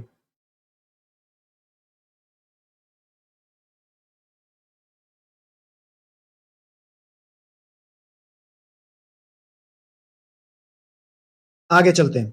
समझ आ रहा है? तो ये स्केड्यूल है आपका। स्केड्यूल तो मैं आगे फिर से आऊंगा, स्केड्यूल तो मैं पूरा आपको खोल के दिखाने वाला हूं। जब मैं आपको सीआरपीसी का पोर्शन पढ़ाऊंगा ना, तो स्केड्यूल फिर से खुलेगा ये। ठीक है, उसके बारे में बताएंगे कि देखो हर एक ऑफेंस का नेचर भी होता है कि बेलेबल है, नॉन बेलेबल है, कि भाई वो कॉग्निजेबल है, नॉन कॉग्निजेबल है। ये सब क्या होता है, cognizable, non cognizable, bailable, non bailable, ये बाद में बताऊंगा। ठीक है, अभी बताऊंगा तो आप कंफ्यूज हो जाओगे। अभी तो मैं खाली बेसिक इंट्रोडक्शन दे रहा हूँ। आता है समझ? चलिए भाई, आगे आओ। आगे आते हैं। ये देखिए आपका क्रिमिनल कोड्स। ये देखिए क्रिमिनल कोड जो होते हैं आपके, क्या होता है? देखिए स्टेप नंबर 1 कंप्लेनेंट है। Step number 1 complainant. कंप्लेनेंट कौन होगा सर? जिसके साथ गलत हुआ है, जिसके साथ गलत हुआ है। समझ आ रही? कंप्लेनेंट वही होगा। कंप्लेनेंट क्या करता है भाई साहब? और एक दूसरा होगा ऑफेंडर। देखिए स्टेप 2 कौन होगा? एक होगा ऑफेंडर। ऑफेंडर मतलब सर आरोपी, जिसने गलत किया है, जिसने गलत किया है। अब कंप्लेनेंट क्या करेगा? Files the complaint in the criminal court. क्या करता है? क्रिमिनल कोर्ट में क्या करता है? कंप्लेन फाइल करता है। किसके अगेंस्ट? ऑफेंडर के अगेंस्ट। अब कोर्ट देख लीजिए, या तो कोर्ट होगा, कोर्ट मतलब कोर्ट ऑफ सेशन, और या तो मजिस्ट्रेट, या तो मजिस्ट्रेट। ठीक है, if the court declares the accused is guilty, if the court ने अगर क्या डिक्लेयर कर दिया कि भाई साहब ये जो अक्यूज्ड है, ये जो आरोपी है, इज गिल्टी। दो ही चीज हो सकती है, या तो गिल्टी या तो भाई नॉट गिल्टी। यही होगा, इनोसेंट। समझ आ रहा है? गिल्टी होगा तो भाई साहब क्या होगा? Court passes sentence. देखो आ गया ना, कोर्ट पासेस सेंटेंस। सेंटेंस मतलब सर जो आपकी सजा है। ठीक है, court passes the sentence against the offender. और सजा देखिए अलग अलग हो सकती है, मैंने अभी आपको दिखा दिया। अभी मैंने आपको दिखा दिया, डेथ भी हो सकती है, जेल भी हो सकती है। ठीक है, और अलग अलग सजा देख लो, चाहे वो जेल हो, ठीक है, या तो सर वो फाइन हो सकता है सर, या तो डेथ सेंटेंस हो सकती है, या तो सर और बता देता हूँ, फोर फीचर ऑफ प्रॉपर्टीज भी हो सकता है। समझ आ रही है? और सेंटेंस ये देखिए, जेल और जेल जो होती है वो अलग अलग हो सकती है। जेल भी देखिए, जेल का भी टाइप अलग है। एक होती है जेल लाइफ इम्प्रिजनमेंट वाली होती है, उम्र कैद बोला जाता है, और एक होता है पर्टिकुलर टाइम पीरियड के लिए। ठीक है, आता है समझ? क्लियर है? ये आपको मैं सिंपल सा बता दिया। ये देखो क्या लिखा है, in CPC civil procedure code. अगर हम लोग पढ़ते हैं, जैसे सीपीसी मतलब जो सिविल प्रोसीजर, जब सिविल लॉ पढ़ते हैं तो कॉन्ट्रैक्ट होता है जैसे between mister A and mister B. ठीक है, दो लोगों के बीच में क्या हुआ? कॉन्ट्रैक्ट हुआ। तो ब्रीच ऑफ क्या बोल गया? ब्रीच ऑफ कॉन्ट्रैक्ट हो गया। ठीक है, मैं बोलता हूँ कि भाई दो लोग हैं, मिस्टर ए और मिस्टर बी है, इनके बीच में कोई कॉन्ट्रैक्ट हुआ। ठीक है, और इनके बीच में क्या हो गया? ब्रीच हो गया। मैं बोलता हूँ कि मिस्टर बी ने क्या कर दिया? कॉन्ट्रैक्ट पूरा नहीं करा, कॉन्ट्रैक्ट पूरा नहीं करा, बीच से ही कॉन्ट्रैक्ट को छोड़ दिया, तो मतलब ब्रीच ऑफ कॉन्ट्रैक्ट हो गया, जिसकी वजह से मिस्टर ए को हो गया लॉस, जिसकी वजह से मिस्टर ए को हो गया लॉस। अब मिस्टर ए को क्या कर चाहिए?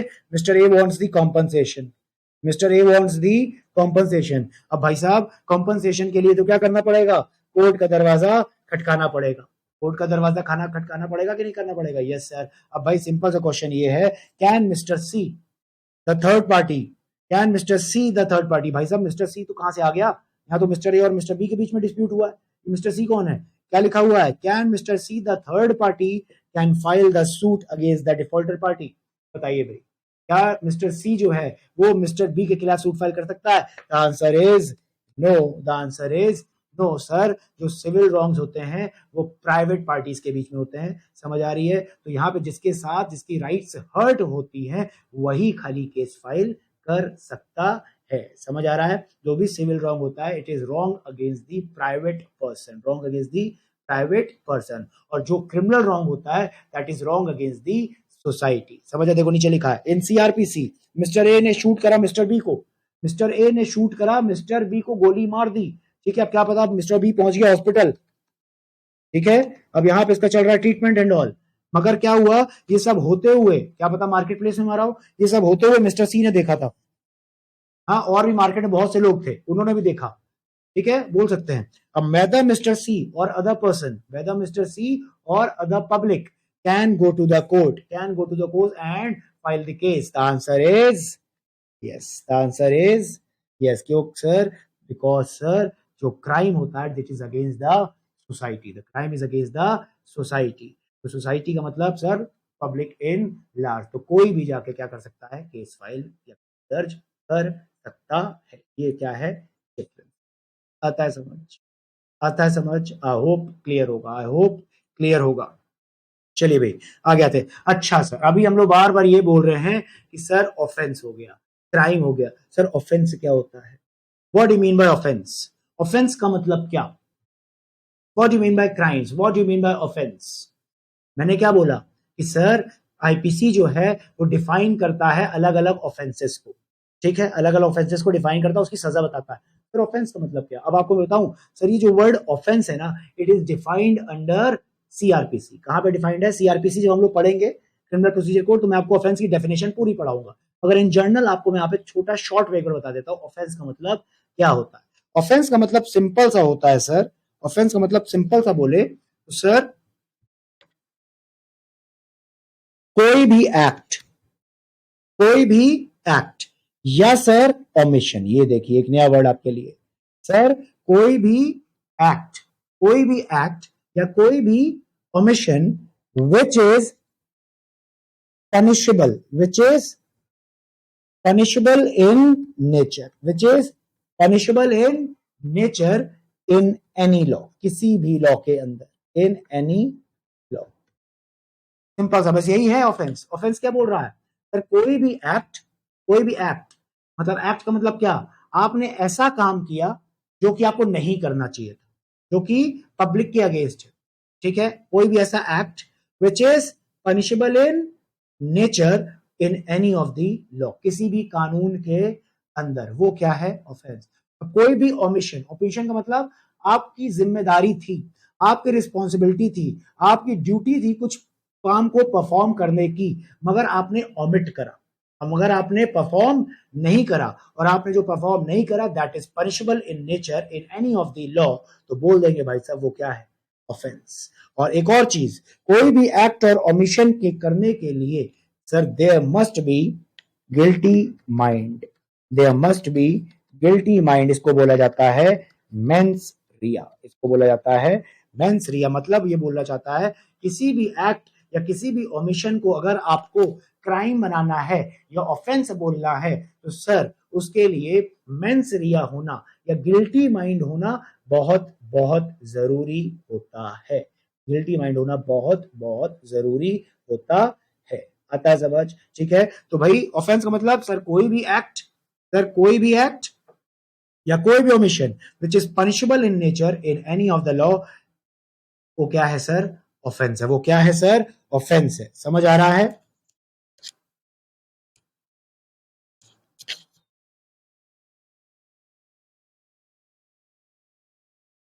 एक बच्चे का क्वेश्चन आ रहा है, बच्चा बोल रहा है, सुनिए ध्यान से क्वेश्चन, सब लोग ध्यान से सुनो और बताओ। सर कोई थर्ड पर्सन जो देखता है क्राइम होते हुए, and any kind of crime, कोई भी क्राइम हो, वो कैसे केस फाइल कर सकता है बेटा? जो क्राइम होता है ना, that is crime against the society. ये बोला जाता है कि क्राइम जो हुआ वो it is against the society. तो अगर as a society as a large है, तो मतलब मान लिया जाता है कि सोसाइटी के जितने भी लोग हैं सब इफेक्टेड हुए। अब आप बताओ, अगर सोसाइटी में कहीं रेप हुआ, ठीक है, सोसाइटी में कहीं रेप हुआ, तो उसको बोला जाता है कि ये क्राइम है और it is against the society. Society में मर्डर हुआ तो उसको बोलता है it is a crime against the society. क्यों बोला जाता है? कि भाई हुआ क्या कि आज तो मर्डर आपके पड़ोसी में हुआ, ठीक है, आज तो मर्डर आपके घर के बगल में हुआ, आज तो रेप घर के बगल में हुआ। भाई साहब एक डर होता है, एक दहशत होती है कि अगर वहां पे हो सकता है तो सोसाइटी में कहीं भी हो सकता है। समझ आ रहा है?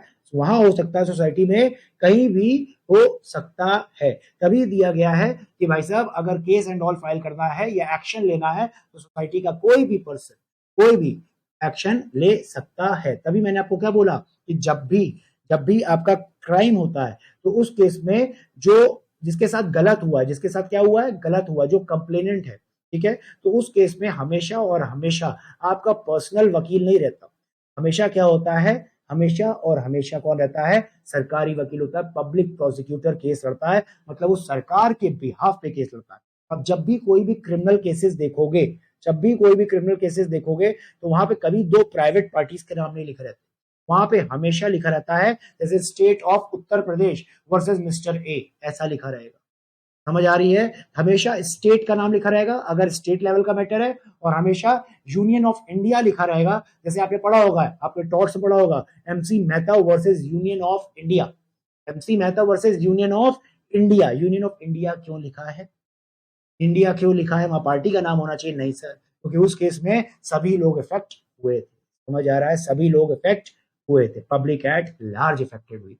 आता है समझ? क्लियर है? आई होप क्लियर होगा।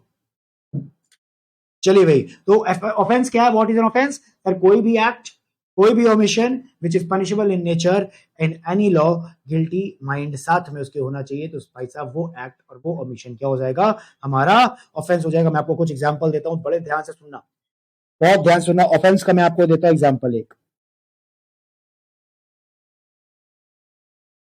ऑफेंस का एग्जांपल सुनो।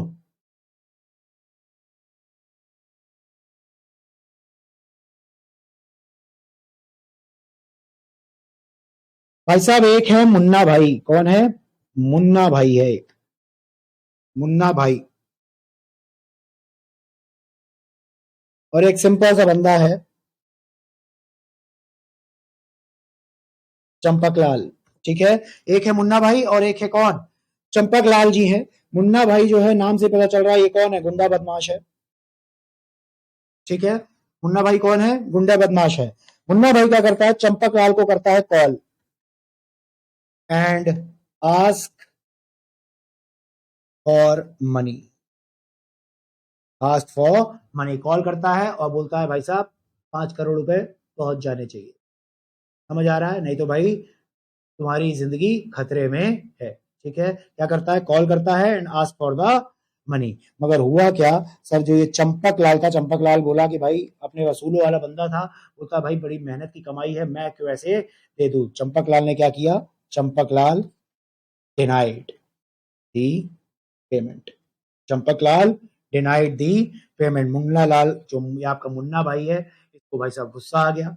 वैसे भी गुंडा बदमाश था, इसने क्या करा? बीच मार्केट में क्या किया? मुन्ना भाई ने चंपक लाल को क्या कर दिया? शूट। क्या कर दिया? गोली मार दी। क्या कर दी? गोली मार दी। समझ आ रही है? अब मुझे आप बता दो कि सर ये जो एक्ट है, क्या ये ऑफेंस है या नहीं है? एक्ट ये जो हुआ, ये ऑफेंस है या नहीं है? Sir yes. सर ये जो एक्ट है ना, सर ये जो एक्ट इसने किया, ये एक्ट किया कि नहीं? मुन्ना भाई ने गोली मारा, ये एक्ट है। Yes sir. सर ये एक्ट जो है sir, yes sir, this is punishable. आप यहां पे आओ, इधर आओ, ऑफेंस की डेफिनेशन में आओ, क्या लिखा हुआ है? एक्ट। और एक्ट के बाद क्या लिखा? Punishable in nature. Act punishable in nature in any law. Sir हमको पता है सर, ये जो एक्ट है this is punishable in Indian penal code. This act is punishable in Indian penal code. तो सर इस एक्ट को हम क्या ऑफेंस बोलेंगे? Yes or no. इस एक्ट को हम ऑफेंस बोलेंगे yes or no? The answer is yes. इस पर्टिकुलर एक्ट को हम क्या बोलेंगे सर? ये क्या है? ऑफेंस है। ऑफेंस है। क्या है sir? Offence as per the Indian penal code. समझ आ रहा है? तो ऐसा नहीं कि सिर्फ इंडियन पीनल कोड, किसी भी लॉ के अंदर कोई भी ऐसा एक्ट जो कि पनिशेबल है। समझ आ रहा है? कोई भी ऐसा एक्ट जो कि क्या है? पनिशेबल है। कहां पे? किसी भी लॉ के अंदर। ये जो एक्ट इसने किया, ये सर जो पनिशेबल है ना, वो आईपीसी के हिसाब से है। हमको पता है सर ये मर्डर हुआ है, सर ये सेक्शन ना 300 के अंदर आ जाएगा, सेक्शन 300 के अंदर आ रहा है समझ। और इसकी सजा 302 के अंदर है सर। समझ आ रही है? तो इस एक्ट को हम क्या बोलेंगे सर? ये क्या है? ऑफेंस। ये एक्ट का मैंने आपको एग्जाम्पल दे दिया। अब मैं आपको एग्जाम्पल देता हूं, एक ओमिशन का देता हूं एग्जाम्पल। ओमिशन का देता हूं एक।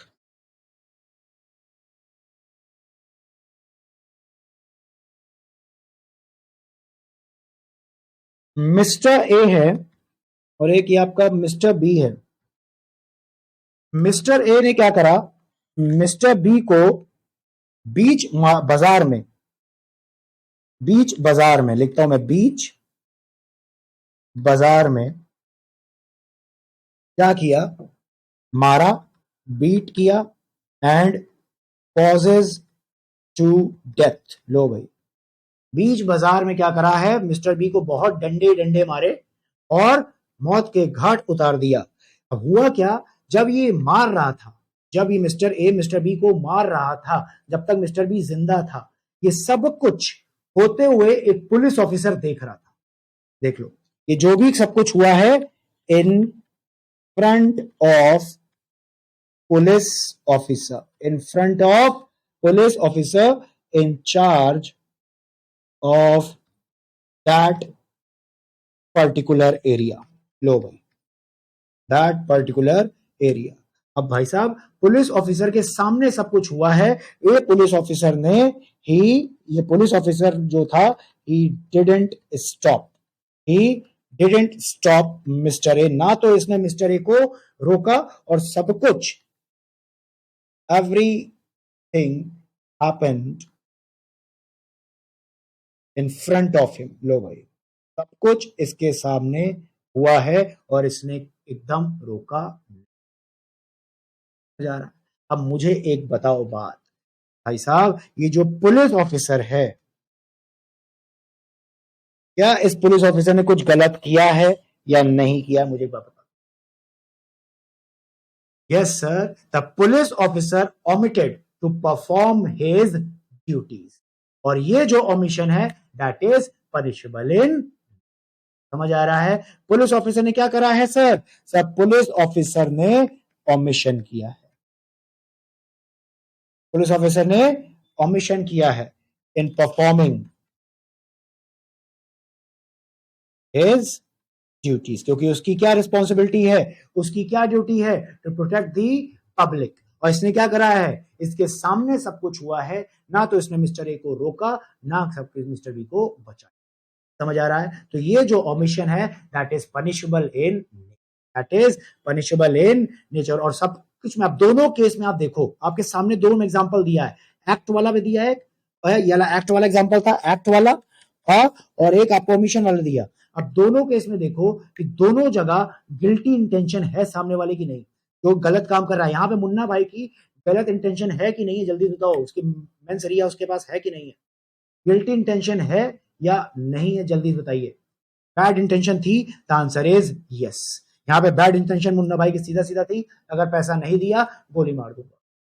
ठीक है, यहाँ पे देख लो पुलिस ऑफिसर की गलत इंटेंशन थी कि नहीं थी? यहाँ पे देख लीजिए, पुलिस ऑफिसर की यहाँ पे बैड इंटेंशन थी या नहीं थी? जल्दी से बताओ मुझे, जल्दी से बताइए. The answer is yes. यहाँ पे इसकी भी कुछ ना कुछ गलत इंटेंशन थी. अगर इसकी इंटेंशन गलत नहीं होती तो 100% सर ये क्या करता? रोकता मिस्टर ए को. मगर इसने क्या करा? कुछ नहीं करा. कुछ भी एग्जांपल ले सकते हो. अब क्या पता, पुलिस ऑफिसर खड़ा हुआ है, इसके सामने चोर कोई आया और चेन स्नैच करके लेके भाग गया, और पुलिस वाला खड़े होकर देख के तमाशा देख रहा है.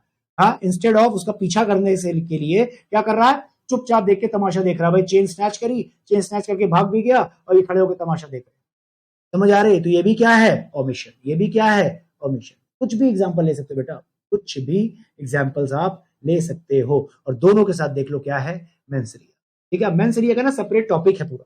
मेंसरिया का सेपरेट टॉपिक है, ऐसा नहीं है. देखो मैं आपको बताऊं, कोई भी अगर एक्ट है, कोई भी ओमिशन है, अगर उसको ऑफेंस बनाना है then there should be mens rea. There should be mens rea. Mens rea होना जरूरी है, गिल्टी माइंड होना जरूरी है. अगर मेंसरिया नहीं है तो भाई कहीं कहीं ऑफेंस नहीं होता. मैं आपको एग्जांपल देता हूं. एक एक्सेप्शन में, एक्सेप्शंस भी है मेंसरिया. देखो इन जनरल क्या है? In general soon low, in general सुन लो कि अगर कोई भी एक्ट है, कोई भी ओमिशन है, अगर वो पनिशेबल इन नेचर है किसी भी लॉ के अंदर, तो भाई साहब उस एक्ट और ओमिशन करने के लिए साथ में गिल्टी माइंड होना बहुत बहुत जरूरी है, अगर आप चाहते हो उस पर्टिकुलर एक्ट या उस पर्टिकुलर ओमिशन को ऑफेंस बनाना.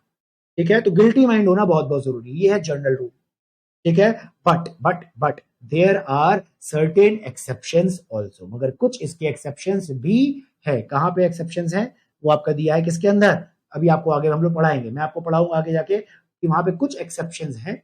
कहीं कहीं ऐसा भी हो जाता है सिचुएशन में कि वहां पे मेंसरिया नहीं है, गिल्टी इंटेंशन नहीं भी होती, मगर फिर भी बोल देते हैं कि sir this is an offence. Example सबसे बेस्ट आपको पता है? पता है कि नहीं पता है? पता है? बताइए भाई, पता है? Answer is yes. आपको पता है, आपने टॉर्ट में पढ़ा है, स्ट्रिक्ट लाइबिलिटी पढ़ी हुई है. पढ़ा है कि नहीं पढ़ा है? स्ट्रिक्ट लाइबिलिटी पढ़ी है वहां पे कि नहीं पढ़ी है? Answer is yes. आपने पढ़ा है ना वहां पे. वहां भले ही गलत इंटेंशन नहीं होती बट फिर भी वहां पे स्ट्रिक्ट लाइबिलिटी होती. समझ आती है? क्लियर है?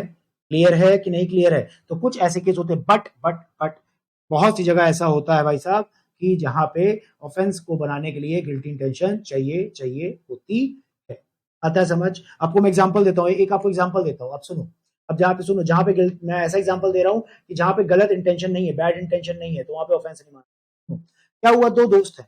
ठीक है, क्या हुआ? दो दोस्त हैं. दोनों दोस्त ऊपर छत पे खड़े हैं, बालकनी है, मैं बोलता हूँ एकदम टेरेस पे खड़े हुए हैं, ऐसा बोल देते हैं कि भाई कम से कम 50वां फ्लोर है, ठीक है, मुंबई में जानते हो भाई बड़े बड़े बिल्डिंग्स है, 50वां फ्लोर है, वहां पे टेरेस पे खड़े हुए हैं, हो सकता है, क्लियर है, दोनों में आपस में बातचीत हो रही है, और बातचीत करते करते क्या हो गया भाई साहब, बहस हो गई, बातचीत करते करते क्या हो गया, बहस हो गई, क्या पता एक को दूसरे की बात पसंद ना आई हो, क्या हुआ, बंदे ने अपनी पिस्टल निकाली और लोड करके सामने तान दी, लोड करके सामने तान दी कि भाई साहब अब तेरी कहानी खत्म, बहुत हो गई, बहुत बकवास कर ली तूने, तुझे बात नहीं है, बात करने की तमीज नहीं है, ये है वो है, आज तेरी कहानी खत्म, 50वें माले पे खड़े हुए हैं, किसी को कोई पता चलेगा ही नहीं, ठीक है, यहीं तुझे मार दूंगा और यहाँ पे फेंक देंगे। अब भाई जो दूसरा वाला बंदा है उसको तो भाई हाथ पैर सब फूलने लग गए कि भाई साहब इसके पास तो गन है, इसको मार देगा, किसी को पता भी नहीं चलेगा, मेरी लाश भी शायद ना मिले, तो मैं क्या करूंगा, हुआ क्या, अपने आप को बचाने की अब उसके दिमाग में चला, मैं अपने को बचाऊं कैसे, भाई धीरे आगे पीछे खड़ा हुआ, हिला डुला इधर उधर, क्या देखा कि भाई साहब बगल में कोई रॉड पड़ी थी, उसने रॉड उठाई और मार दिया सामने वाले को, जिसके हाथ में पिस्टल थी उसके सर पे मार दिया, ऐसा भी हो सकता है, या तो ऐसा हो सकता है टेरेस पे खड़े हुए हैं, टेरेस पे खड़े अपने आप को बचाने के लिए उसने भाई सामने वाले पर्सन को धक्का दिया, और क्या पता जो सामने वाला है टेरेस से नीचे गिर गया, जिसके हाथ में पिस्टल थी क्या पता वही नीचे गिर गया, समझ आ रहा है, तो एक बात बताओ, जिसने धक्का दिया या जिसने अपने आप को बचाने के लिए रॉड मारी, क्या उसको भाई साहब जेल हो जाए, क्या उसको सजा हो जाए, क्या उसकी इंटेंशन थी क्या, नहीं सर, उसकी इंटेंशन नहीं थी, उसको बस क्या था, उसको अपने आप को बचाना था, उसको अपने आप को, उसने अपने आप को बचाने के लिए धक्का दिया, उसने अपने आप को बचाने के लिए क्या करा, धक्का दिया, अब उसको थोड़ी पता था वो नीचे गिर जाएगा और मर जाएगा, समझ आ रही है, तो इसको बोलते हैं sir act of self defence, इसको क्या बोलते हैं, एक्ट ऑफ सेल्फ डिफेंस, आता है समझ, तो बेटा जब एक्ट ऑफ सेल्फ डिफेंस होता है तो उसको ऑफेंस नहीं बोलते, को भले ही सामने वाले की जान चली गई, भले ही जान चली भाई उसके धक्का देने से चली गई, मगर सर ये सेल्फ डिफेंस, समझ आ रही, तो बहुत से ऐसे केसेस है बेटा, बहुत से ऐसे केसेस मैं आपको बताऊंगा, अलग अलग डील करेंगे, सब सब अलग अलग डील करना है मुझे आपके साथ, आता है समझ कि नहीं आता, क्लियर है, क्लियर है, बहुत से ऐसे एग्जाम्पल्स में भर भर के आपको एग्जाम्पल्स देने वाला हूँ, ये तो अभी खाली आपका एक तरह से मैं इंट्रोडक्शन बता रहा हूँ आपको क्रिमिनल लॉस का, खाली मैं तो पता नहीं कितने एग्जाम्पल देने हैं मुझे पता है, ठीक है, और ये देख लीजिए, when an act or omission is treated as crime, क्या लिखा हुआ है, कब किसी एक्ट को या कब किसी एक ओमिशन को हम लोग क्या करते हैं, क्राइम ट्रीट करते हैं, तो भाई साहब इसके लिए कुछ एसेंशियल्स हैं, इसको बोलते हैं कुछ essentials, essentials elements of a crime, देख लीजिए हम लोग बहुत डिटेल में वैसे पढ़ने वाले हैं, मगर आपको बता देता हूँ, essential elements of crime, number 1, पहली बात सर, जो भी एक्ट होगा या जो भी ओमिशन होगा, it must be done by the human being, पहला तो sir it must be done by the human being, ठीक है, अगर जानवर कोई काम कर रहा है, जानवर ने किसी को लात मारी या जानवर किसी को खा गया, ठीक है, तो भाई साहब उसको सजा नहीं होती, समझ आ रही है, उसको कोई सजा नहीं होती, ठीक है, अगर जानवर ने कर दिया, जानवर ने मार दिया, जिसकी जान चली गई, काट पीट दिया, तो भाई साहब इट इज नॉट, जानवर को सजा नहीं दे सकते, पहले जमाने में होता था, इन एंशिएंट टाइम्स होता था, मगर आज के डेट में ऐसा नहीं है, it should be committed by the human being, पहला essential element done by the human being, दूसरा देखिए आ गया, having guilty mind, sir mens rea का होना बहुत बहुत जरूरी है, but subject to some exception, subject to some में एक्सेप्शन, तीसरा sir there must be some act or omission, sir कुछ ना कुछ एक्ट होना चाहिए या कुछ ना कुछ क्या होना चाहिए, ओमिशन होना चाहिए, और कैसा होना चाहिए sir, which is unlawful in nature, which is punishable in nature in any of the law, ठीक है, तो पहला कोई ना कोई इंसान करेगा, दूसरा गिल्टी माइंड होना चाहिए, तीसरा it must have committed act or omission, और ऐसा होना चाहिए act or omission which is unlawful in nature, और last the act or omission must have caused the injury, the act or omission must have caused some injury, नुकसान भी तो होना चाहिए कि नहीं भाई, नुकसान नहीं हुआ तो फिर किस बात की गलती, फिर किस बात की दिक्कत, there must be some injury, there must be some injury, ऐसा नहीं, इंजरी का मतलब ये नहीं होता खाली बॉडीली इंजरी, जैसे खाली खून दिख रहा है हमारा, हाँ अगर खून नहीं बहा तो भाई बोलेंगे इंजरी नहीं हुई, ऐसा नहीं होता, ऐसा नहीं कि सिर्फ बॉडीली इंजरी, कोई भी इंजरी हो सकती है, मेंटल इंजरी भी हो सकती है, समझ आ रही है, मेंटल इंजरी भी हो सकती है, चाहे मेंटल हो चाहे फिजिकल हो, दोनों इंजरी कवर होती है इसके अंदर, समझ आ रहा है कि नहीं आ रहा है, क्लियर है, ये सब एक एक पॉइंट हमारा डिटेल में आने वाला है, सब एक एक पॉइंट हमारा डिटेल में आने वाला,